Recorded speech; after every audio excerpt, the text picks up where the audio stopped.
ఇతిహాసవాణి channel నుంచి మీకు మరో మంచి కథనాన్ని అందజేస్తున్నాం. కర్ణుడికి సహజ కవచ కుండలాలు ఉండటానికి ఏమన్నా పూర్వ వృత్తాంతం ఉందా? చదివినంతలో వ్యాస మహాభారతంలో లేదు. మహాభారతంలో కర్ణుడి జన్మ వృత్తాంతం గురించి మనకు తెలుసు, కానీ అతనికి సహజ కవచ కుండలాలు ఎలా వచ్చాయని దాని వెనక ఒక ఆసక్తికరమైన పూర్వజన్మ వృత్తాంతం ఉంది. ఇది నేరుగా వ్యాస భారతంలోని ఆది పర్వంలో కర్ణుడి జనన సమయంలో అంత వివరంగా కనిపించకపోవచ్చు, కానీ దీనికి సంబంధించిన కథ దంభోద్భవుడు అనే రాక్షసుడి వృత్తాంతంతో ముడిపడి ఉంది. ఈ కథను మహాభారతం ఉద్యోగ పర్వంలో పరశురాముడు దుర్యోధనుడికి శ్రీకృష్ణుడి విశ్వరూపాన్ని, నరనారాయణుల వైభవాన్ని వివరించే సందర్భంలో చెప్తారు.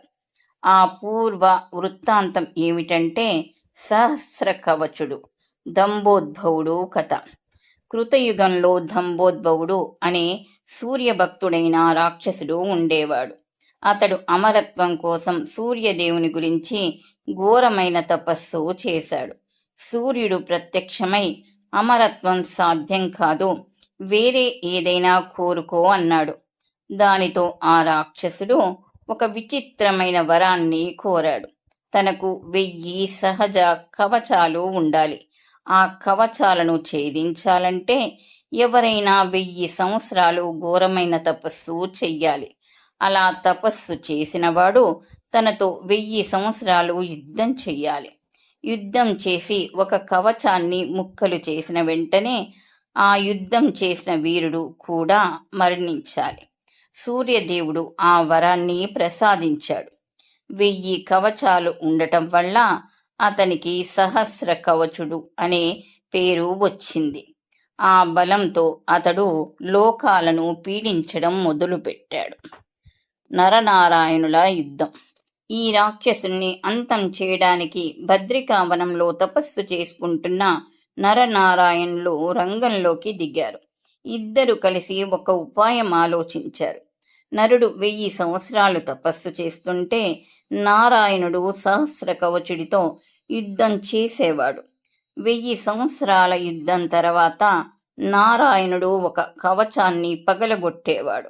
వరం ప్రకారం వెంటనే నారాయణుడు మరణించేవాడు. అప్పుడు తపస్సు పూర్తి చేసిన నరుడు తన తపోశక్తితో నారాయణుడిని బతికించేవాడు. ఆ తర్వాత నారాయణుడు తపస్సుకు కూర్చోగా నరుడు రాక్షసుడితో యుద్ధానికి వెళ్ళేవాడు.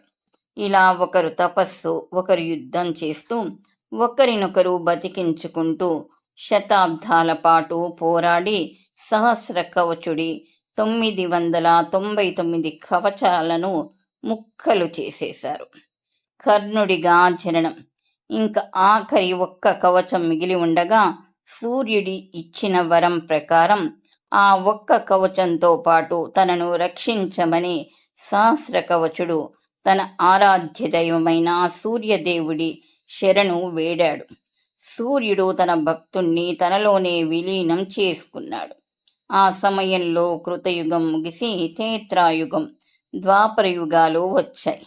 ఆ తర్వాత ద్వాపరయుగంలో కుంతీదేవి సూర్య మంత్రాన్ని జపించినప్పుడు సూర్యదేవుడు తన అంశతో పాటు తనలో దాగి ఉన్న ఆ సహస్ర కవచుణ్ణి కుంతికి పుత్రుడిగా ప్రసాదించాడు.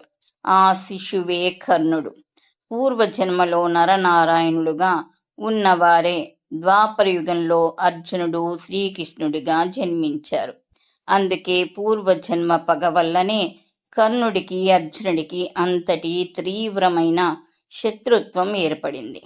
ఇంద్రుడు ఆ చివరి కవచాన్ని దానంగా తీసేయడం వల్లే అర్జునుడు కర్ణుడిని సంహరించగలిగాడు.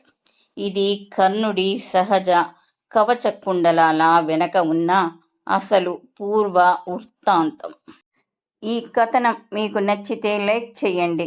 మరిన్ని మంచి కథనాల కొరకు మా ఛానల్ని సబ్స్క్రైబ్ చేసుకోండి. ఈ కథనాలపై మీ అభిప్రాయాన్ని తెలియచేయండి. ధన్యవాదములు.